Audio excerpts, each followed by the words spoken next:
Good afternoon, traders. This is Christian from TTG Trade Group, and it is Wednesday, July 21st.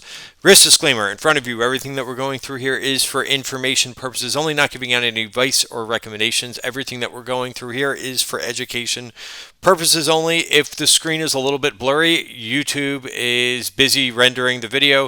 It's not ready yet for high def, but it will be shortly in case the screen is a little bit blurry. So, theme of the day, we'll get right into it. Risk on rally part two. So another day of strong performance, once again led by those small caps. So we'll go over the index charts and the micro caps also up 2%. Interesting. I forgot to go over this in yesterday's video, but I want to go over the bonds today. Down another 1.3% for the day, off the lows though. I'll go through a couple charts that I thought were interesting in there. The VIX back below, just like that, back below 18. So why don't we start there with the VIX, just because it was a hot topic last week and the beginning of this week. But there we go. I mean, this to me, which is what we went over in the weekend video as well, and talked a little bit on Monday, that these bouts of volatility, if you were to point out one or two observations that you see on your screen, I obviously can't guess what you're thinking, but I could say what I'm thinking here, which is continue to every time we see one of these moves up in volatility, it's kind of it's almost a lower high every time. We did get a little bit higher than where we were 614, but this wasn't really that much of a move. I wouldn't say that was that big of a bout of volatility, but I'm talking about these things, right? Over here we hit a 38. Over here, we topped out at around a 37. Over here, around a 30. Here, 27, and this time like 24-ish. So, and even if you want to go out further than that, you could see that pattern has been repeating. So not much going on there. I mentioned I would go over the bonds. We'll get some of this macro stuff out of the way first. But again, a perfect example of how a virgin point of control works. I put this out on Twitter yesterday, but notice that tag of that line. Like, I'm not, I know some people are a little bit unfamiliar with this process. I'm not drawing that line in or anything. This is done automatically, as these are up here as well. But I think some people think because it works so well that I'm actually like drawing these lines in. But this is a virgin point of control. This is a high area volume back from this volume profile. Again, what's different about this? Why did it leave this red line behind? Well, this dotted line was where the area of the most volume occurred in this time frame. Right? Why it's a red line, why it's a virgin point of control, is because price did not pass through this point of control. Right? So for example, all of these other ones that you see thereafter, right? You could see the dotted line here, price passes through it. Dotted line here, price definitely passed through it a couple times. Through here as well, notice the last month price did not. So there should be there should be a virgin point of control here. I'll have to check why that's not showing up there yet. Oh, because we're not done with the period. That's why it's not done yet, because we're halfway through this period. But if the month were to continue like this, you would have a virgin point of control being drawn here, because price did not pass through it. So why is that important?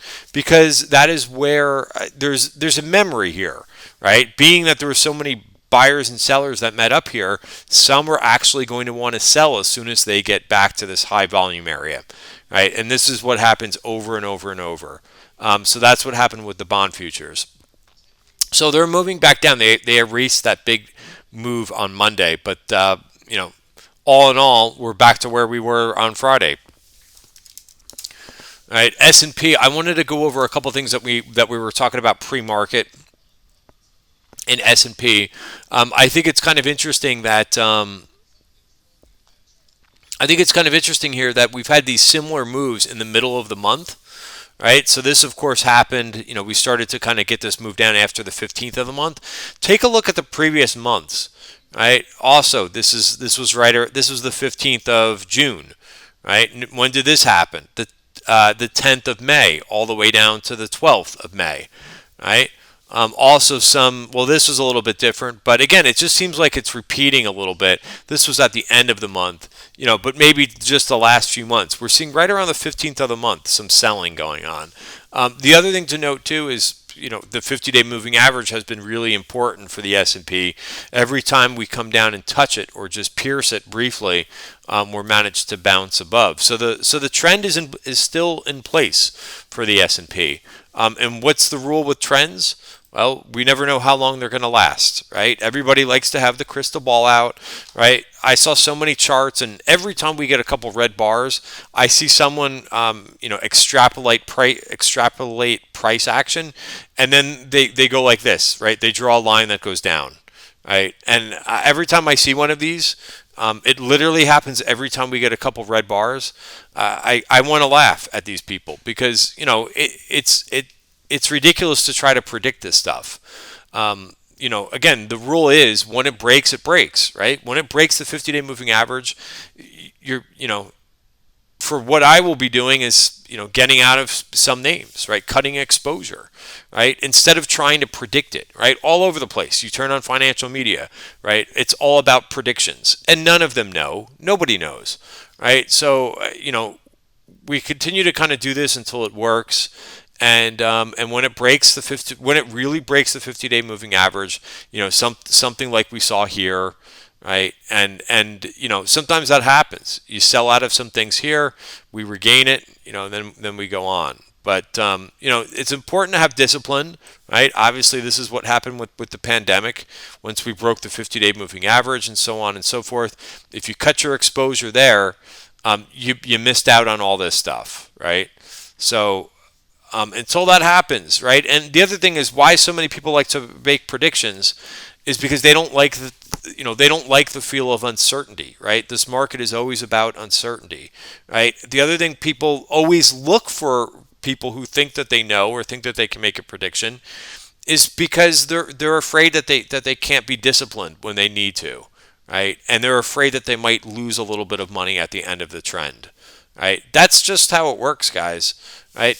If you're going to make money all this way, right? Are you going to be upset if you lose a little bit money at the very end of the trend, right? No, you shouldn't be, right? But everybody tries to predict it because they have they're really risk averse, right? They're afraid that they might lose a little bit of money at the end of a trend, right? So anyway, I don't know how long this lasts for, but we'll just kind of continue to adjust as we go along. Let's talk about the Nasdaq for a minute. So let me go to the 1 hour time frames for a minute. So we talked about S&P, we talked about Nasdaq. I'll bring up both of the hourly charts. So interesting, I was making a point about which I want to talk about was that we were kind of having a little bit of issues with resistance getting in the value area for the week. We managed to and I thought this would be a logical place where we might stall. We could still stall in the after hours market and go back down tomorrow. But for now, 43.46 is now your, what was resistance, right? Monday and Tuesday will now be support for the week.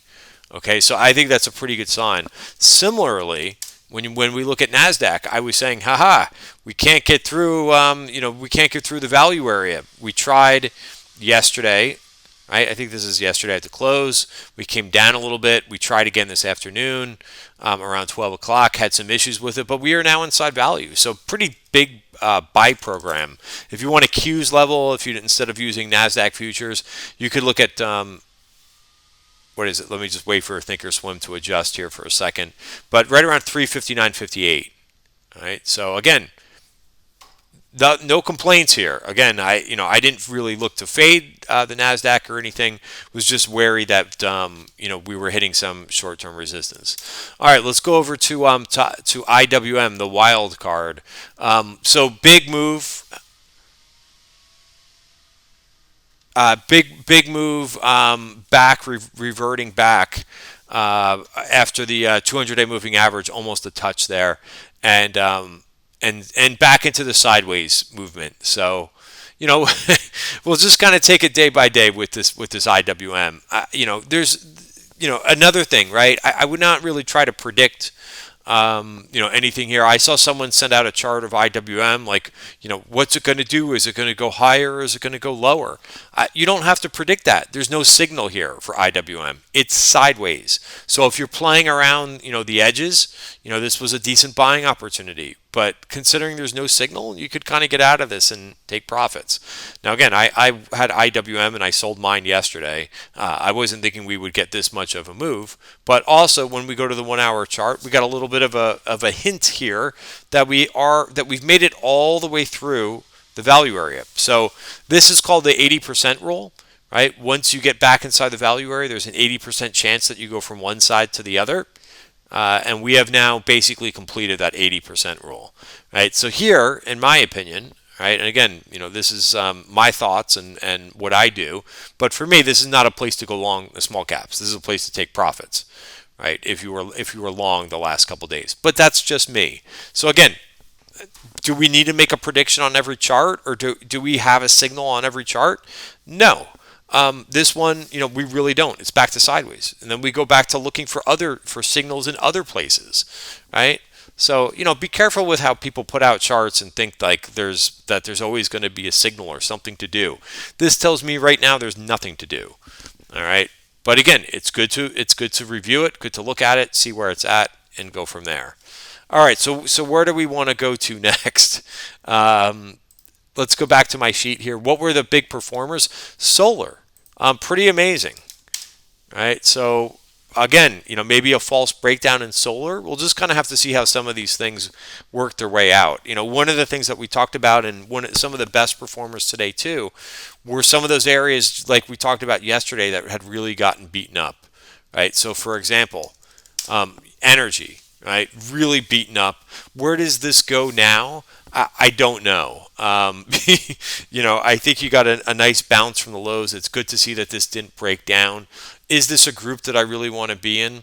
Nah, I don't think so. It's too sideways for me, right? You're going to have to deal with some overhead stuff here too. Notice how we rallied right into that bottom of value, which is 86.13, it looks like. Another area that really got beaten up last week was XME, metals and mining, right? So this is back, basically back to the 20-day moving average. So this would be a logical place where it may fail here, but for now you got a pretty decent move. Some real nice plays in the trading room. One of my colleagues put this Alcoa play on a couple days ago after earnings. Like Alcoa had good numbers, and they just kind of reported on a bad day, and they fell. Again, here's another example of a VPOC takeout. Interesting, we didn't go down and take this one out, but there was a reversal off of this one, and this thing is up like 11% in 2 days. I mean, just huge move, right? FCX made a nice little move too. We saw some calls being added to yesterday. Let's go over to the financials just for a second. A lot of positioning here for what I saw in options today. XLF saw a couple different orders that I thought were interesting. This was a cross, but this particular one, this is the October 38 calls. They went up a couple times today, right? So someone likes the 38 calls, which will get you back to, basically this would be the top of value for the month, right? But again, what's nice about XLF is they're not expensive. Also, you're not going to get a huge dollar, you're not going to get dollars and dollars of movement, all the way from bottom of value to the top of value, which is a decent move, is only $2 wide. But still, one way to kind of, consider, play that move. What I liked, again, rather than owning the ETF, I went long. This was also brought to my attention by another colleague another trader at Tribeca Trade Group. Where there's strength in this market right now. So we went long some Morgan Stanley. Real nice move. Again, a little bit of a hesitation there on earnings, a little bit of a move down. I know some people are looking at Goldman too because they had good numbers. Sure, the Goldman chart, back above the 50-day moving average, but for me, I would rather stick with the best. Some people don't think like that in terms of trading. It took me a while to figure that out when I started my career years ago, but I always want to go with the best. Right? I always want to go with the strongest. right? Some people think, oh, it's up too much. Da, da, da, da, da. No, you want to stick with the leader, right? You always want to you always want to go with the strength, right? Not try to predict, what name is going to follow through from the downside from that. So again, um, I want to go with the one that sticks out like a sore thumb. That one to me is Morgan Stanley. So that's what I'm long. All right, next group. SMH, very strong today, although Texas Instruments is down, so that might bring down the group. Such a shame because this is such a nice break higher. This thing tried a couple times in here, and it looks like it's going to fail once again unless something miraculous comes here out of earnings, but it's basically lower than the open.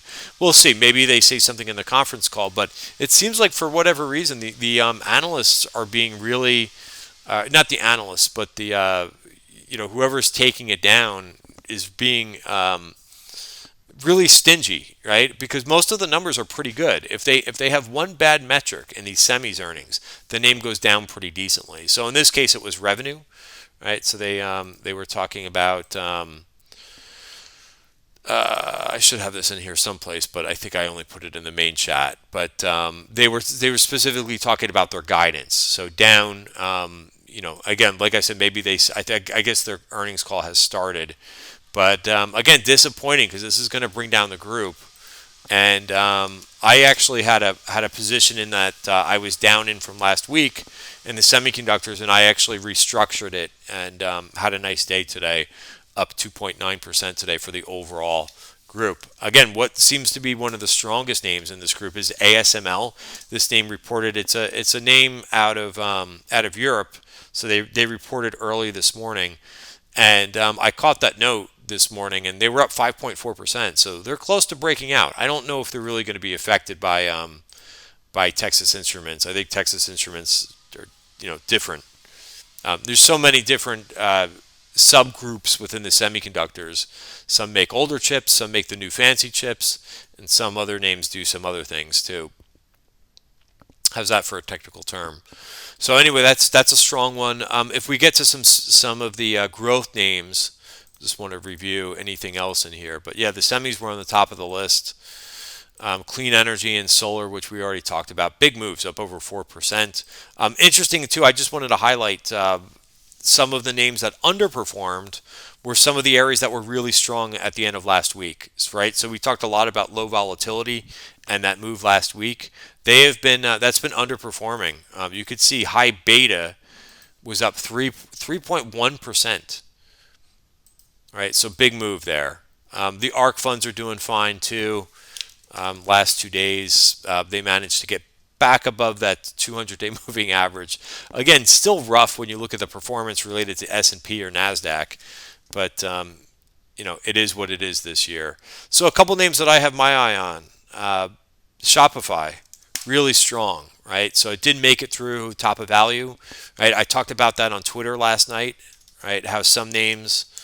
Carvana made a new high today. Some names were above value. The Zscaler is close to making a new high. Net is another one that was strong today. So you got a lot of names that are very close to breaking out. Autodesk, I like this setup here. Closed at 301, very close to breaking higher. Let's check out this move in here. Found support right at the top of value and was high, made a nice bounce off of that and is above this range now. So again, I like that formation a lot. All right, a couple names that I'm going to be watching tomorrow for earnings. SAM, notice this name is all the way back down here. So we'll structure a trade for this, similar to what we did for Netflix, which worked out pretty well. All right, here's the earnings for Sam Adams, or earnings. They report tomorrow after the close. Here's the earning history. Not every quarter is perfect here, but I think out of the last 10 earnings reports, only 3 of them are down. Another one that reports after the close tomorrow, which I'll be watching, probably will structure a trade, will be Snap. Last 3 quarters have been very strong. Last 10 quarters, you got 6 up quarters and 4 down quarters. Right? Again, this is the column that's always most important. Forgetting about what they actually do. In terms of the raw numbers, it's really about the reaction, right? That's what pays us. right, is the price action. Netflix, here was our trade that we put on yesterday. I was a little bit too quick taking this trade off, right? So if we go to our earnings channel, right? So here's the trade that I structured yesterday. I bought a put spread for 330, and I also sold a call spread to collect $2.90.